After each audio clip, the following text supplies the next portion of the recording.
పడుతూ ఉంటారు. ఇక తర్వాత కావ్య అయితే ఒకరోజు కళ్ళు తిరిగి పడిపోతుంది. కళ్ళు తిరిగిపోయిన పడిపోయిన కావ్యని చూడ్డానికి డాక్టర్ని అయితే ఇంటికి పిలిపిస్తుంది కనకం. అప్పుడే డాక్టర్ అయితే తనని చెక్ చేసి తను ప్రెగ్నెంట్ అని చెప్తారు. దాంతో ఒక్కసారి కావ్య అయితే ముందు సంతోషపడిన తర్వాత చాలా బాధపడుతూ ఉంటుంది. అప్పుడే కనకం అయితే ఏంటి, ఏం జరిగింది, ఎందుకమ్మా ఏడుస్తున్నావు అని అడుగుతూ ఉంటుంది కావ్యని కనకం. ఏం లేదమ్మా, నేను ఇప్పుడు తల్లి కాబోతున్నానని నా అత్తగారింట్లో తెలిస్తే అమ్మమ్మ, తాతయ్య గారు, అత్తయ్య గారు అందరూ చాలా సంతోషపడతారు, నా భర్త తప్ప అని అంటూ ఉంటుంది. ఇప్పుడే మీ అత్తయ్య గారికి ఫోన్ చేసి చెప్తానమ్మా అని అనగానే వద్దమ్మా, ఈ విషయం అప్పుడే చెప్పొద్దు అని అంటూ ఉంటే లేదమ్మా, మీ అత్తయ్య గారు నిన్ను తల్లిలాగా చూసుకుంటున్నారు, ఆవిడకైనా చెప్పాలి కదా అని అంటూ ఉండగా అప్పుడే ఇక అపర్ణ అయితే ఇంటికి వస్తుంది. ఇంటికి వచ్చిన అపర్ణని చూసి పరిగెత్తుకుంటూ వెళ్ళి కావ్య అయితే అపర్ణని పట్టుకొని ఏడుస్తుంది. అప్పుడే కనకం అమ్మా కావ్య అలా పరిగెత్తకూడదమ్మా అని అంటూ ఉంటే అదేంటి కనకం పరిగెత్తకూడదంటున్నావేంటి, తనకి హెల్త్ బాగోలేదా అని అడుగుతూ ఉంటుంది అపర్ణ. మీరు నానమ్మ కాబోతున్నారు వదినా అని అనగానే అపర్ణ కావ్యని పట్టుకొని ఇక ఏడ్చేస్తుంది. అమ్మ కావ్య, ఈ పరిస్థితిలో సంబరం చెయ్యాలి, అందరికీ కూడా స్వీట్లు పంచిపెట్టాలి, ఒక పండగలాగా చేసుకోవాలి, కానీ ఈ పరిస్థితి వస్తుందని అస్సలు అనుకోలేదు అని అంటూ ఉంటుంది. అపర్ణ అయితే ఇంకా అపర్ణ అలా ఏడుస్తుండగా అత్తయ్య గారు మీరు కంగారు పడకండి, మీరు ఎక్కువగా టెన్షన్ పడకూడదు, లోపలికి రండి అని కావ్య అపర్ణని తీసుకువెళ్తుంది. లోపల కూర్చోబెడుతుంది. నాకు చాలా సంతోషంగా ఉంది ఈ విషయం రాజుకి అని అంటూ ఉంటే వద్దత్తయ్య, ఏమీ అనుకోకండి, ఆయనకి మాత్రం ఈ విషయం చెప్పొద్దు, చెప్పిన ఒకటే చెప్పకపోయినా ఒకటే అని అంటూ ఉంటుంది కావ్య. కానీ నా కడుపులో ఉన్న దుగ్గిరాల వారసుని నేను జాగ్రత్తగానే చూసుకుంటాను అత్తయ్య అని అంటూ ఉంటుంది కావ్య.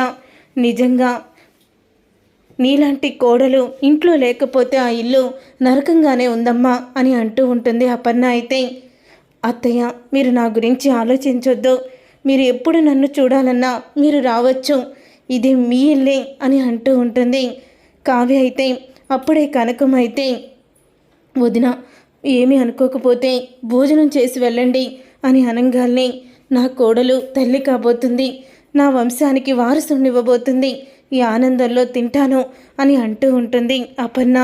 అప్పుడే కావ్య దగ్గరుండి అపర్ణకి భోజనం తినిపిస్తుంది. నాకు ఇలాగా ఇంట్లో అమ్మలాగా చూసుకునేవాళ్ళు ఎవరూ లేరమ్మా అని అంటూ ఉంటుంది అపర్ణ. అప్పుడే అవునత్తయ్య, మీ అమ్మగారిని చూసి మీరు చాలా రోజులైంది, మీరు నానమ్మగారిని రమ్మనొచ్చు కదా అని అంటూ ఉంటే అప్పుడే సరిగ్గా ఫోన్ చేస్తుంది అపర్ణ తల్లి. అపర్ణకి అప్పుడే ఇంకా కావ్య కూడా మాట్లాడుతుంది. అంతా విన్నానమ్మా, నీలాంటి భార్యని వాడు ఎందుకు కాలదనుకుంటున్నాడో అర్థం కావడం లేదో, ఎందుకు నిన్ను వద్దనుకుంటున్నాడో తెలియడం లేదో అని అంటూ ఉంటే అమ్మా, నీ మనవడికి కొడుకు పుట్టబోతున్నాడు, నీ మనవడు తండ్రి కాబోతున్నాడు అని అపర్ణ అంటుంది. ఎంత మంచి శుభవార్త చెప్పావమ్మా, నిజంగా చాలా మంచి శుభవార్త చెప్పావు నానమ్మగారు, మిమ్మల్ని అనుకుంటున్నాము, మీరు ఫోన్ చేశారు, మీకు నిండు నూరేళ్ళ ఆయుష్, కానీ నాదొక రిక్వెస్ట్ నానమ్మగారు అని కావ్య అంటూ ఉంటుంది. నేనేమో ఆ ఇంట్లో లేను, అత్తయ్య గారు చాలా దిగులు పడుతున్నారు, మీరే ఎలాగైనా సరే అత్తయ్య గారి దగ్గరికి రావాలి అని అంటూ అడుగుతూ ఉంటుంది కావ్య. వస్తానమ్మా, నా కూతుర్ని నేనే దగ్గరుండి చూసుకుంటాను అని మాట ఇస్తుంది. అప్పుడే ఇక అపర్ణ అయితే నా కోడలు నా దగ్గర లేకపోయినా నా అవసరాలన్నీ కూడా తెలుసుకుంటుంది అని అపర్ణ మురిసిపోతూ ఉంటుంది. తర్వాత ఇక అపర్ణ ఇంటికి వెళ్తుంది. వెళ్ళిన తర్వాత సీతారామయ్య ఇందిరాదేవి గదిలో కూర్చొని ఉండగా లోపలికి రావచ్చా మావయ్య గారు అని అడుగుతూ ఉంటుంది. అదేంటమ్మా, నువ్వు మమ్మల్ని పర్మిషన్ అడుగుతున్నావు, లోపలికి రామ్మా అని సీతారామయ్య అంటూ ఉంటాడు. మీకు ఒక ముఖ్యమైన విషయం చెప్పాలని వచ్చాను మావయ్య గారు అని అపర్ణ అంటూ ఉంటుంది. అప్పుడే అత్తయ్య గారు మీ అబ్బాయిని కూడా పిలవండి అని అంటూ ఉంటే అప్పుడే సుభాష్ని పిలుస్తుంది ఇందిరాదేవి. అత్తయ్య గారు ఆ తలుపు వేసేయండి అని అంటూ ఉంటే ఇక తలుపు వేసేస్తారు. రుద్రాణి అయితే వీళ్ళ నలుగురు తలుపులు వేసి ఏం మాట్లాడుకుంటున్నారు అని అక్కడే గది దగ్గరే ఉండి అసలు మాటలు వినపడతాయా అని చూస్తూ ఉంటుంది. ఏంటపన్నా గది తలుపులు వేసి మరీ మాట్లాడాలంటున్నావు, ఏంటా విషయం అని అనగానే, ఏం లేదు అత్తయ్య గారు, గోడలకు కూడా చెవులుంటాయి, అందుకని మన జాగ్రత్తలో మనం ఉండాలి కదా అని నేను అలా చెప్పాను అని అంటూ ఉంటుంది అపర్ణ. మీ అందరికీ ఒక శుభవార్త చెప్పాలి అని అపర్ణ అనగానే, మన ఇంట్లో శుభవార్తలకు కూడా చోటుందా అని అంటూ ఉంటుంది ఇందిరాదేవి. అవునత్తయ్య, మన కావ్య తల్లి కాబోతుంది అని అనగానే ఒక్కసారి ఇక సీతారామయ్య చాలా ఆనందపడుతూ ఉంటాడు. అమ్మ అపర్ణ, ఎంత గొప్ప విషయం చెప్పావో, నిజంగా ఇది శుభవార్త అంటావేంటి? దుగ్గిరాల వంశానికి వారసుడు వస్తున్నాడంటే అది ఇంకా పెద్ద శుభవార్తే కదా.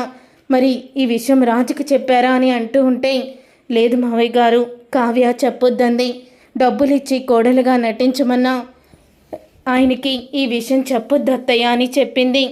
మళ్ళీ ఆయన దేనికో దానికి గొడవ పెడతారు అని అంది అని అంటూ ఉంటే, అవునమ్మా, కానీ రాజుకి ఈ విషయం తెలిసిన రోజు వాడు చేసిన తప్పు తప్పకుండా తెలుసుకుంటాడు అని నలుగురు మాట్లాడుకుంటూ ఉంటారు. సుభాష్ బయటికి వస్తూ ఉంటే అప్పుడే అక్కడ రుద్రాణి అయితే చూస్తూ ఉంటుంది. గుమ్మం దగ్గర నించొని వినిపించుకుంటూ ఉంటుంది. చెప్పాను కదా అత్తయ్య గారు, చెవులకి గోడలకి చెవులుంటాయని, ఇదిగోండి అవే ఆ చెవులు అని అంటూ ఉంటుంది రుద్రాణిని చూసి.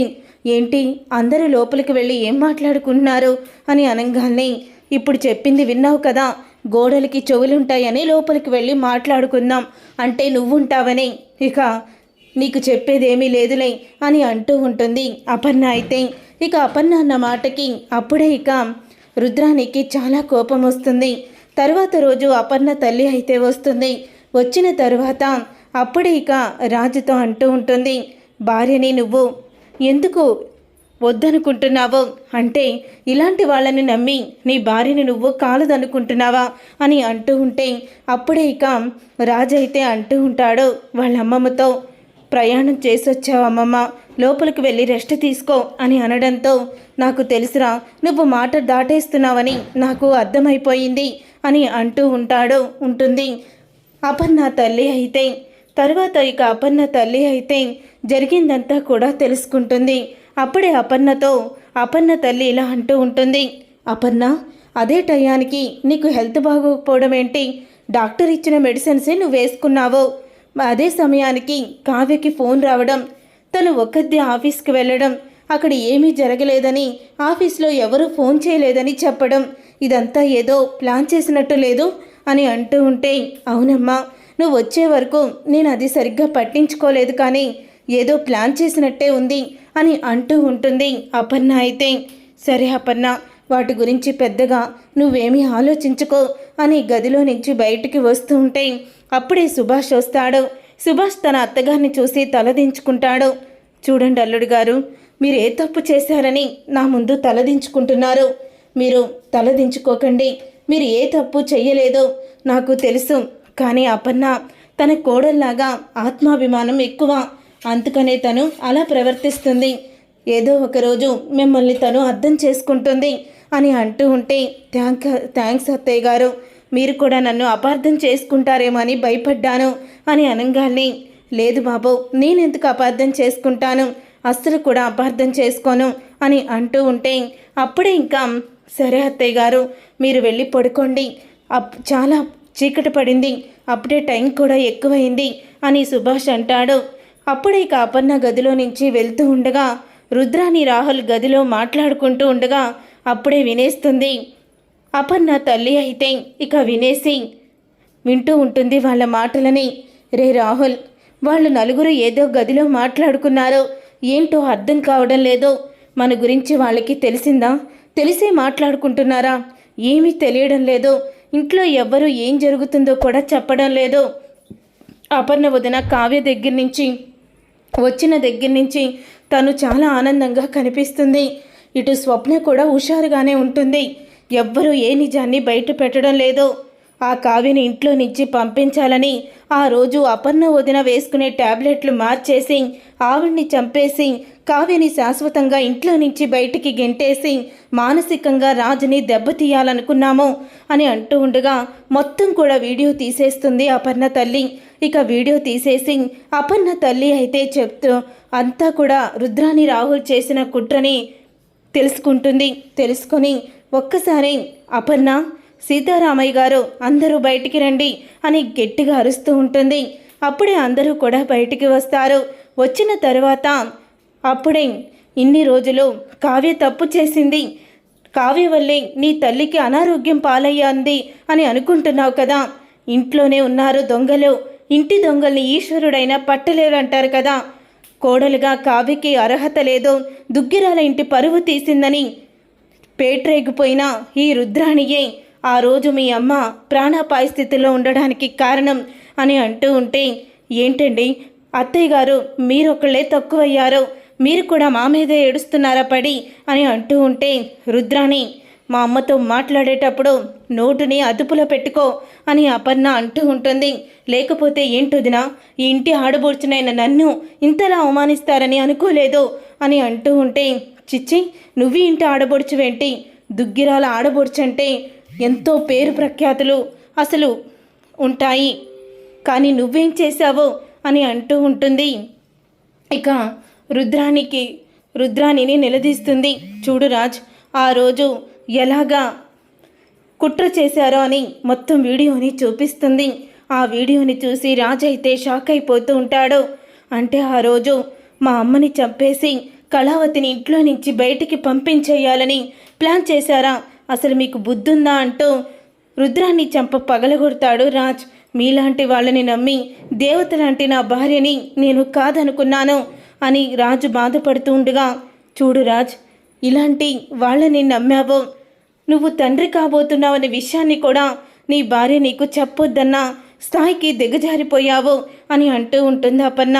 ఏంటి మమ్మీ నువ్వు అంటుంది, కావ్య తల్లి కాబోతుందా అని అనగానే, అవును రాజ్ తను తల్లి కాబోతుంది అని అంటూ ఉంటే అప్పుడే ఇక చాలా ఆనందపడుతూ ఉంటాడు రాజ్ అయితే. చూసారుగా ఫ్రెండ్స్, రాబోయే కథలో ఖచ్చితంగా ఇలాగే జరగబోతుంది. మరి ఇలాగే జరగాలని మీరైతే కోరుకుంటున్నారా? అయితే వీడియోని తప్పకుండా లైక్ చేసి ఛానల్ని సబ్స్క్రైబ్ చేసుకొని పక్కనే ఉన్న గంట సింబల్పై ఆల్ అని క్లిక్ చేయండి. అప్పుడే మేము పెట్టే ప్రతి వీడియో మీరు మిస్ కాకుండా చూసేవచ్చు.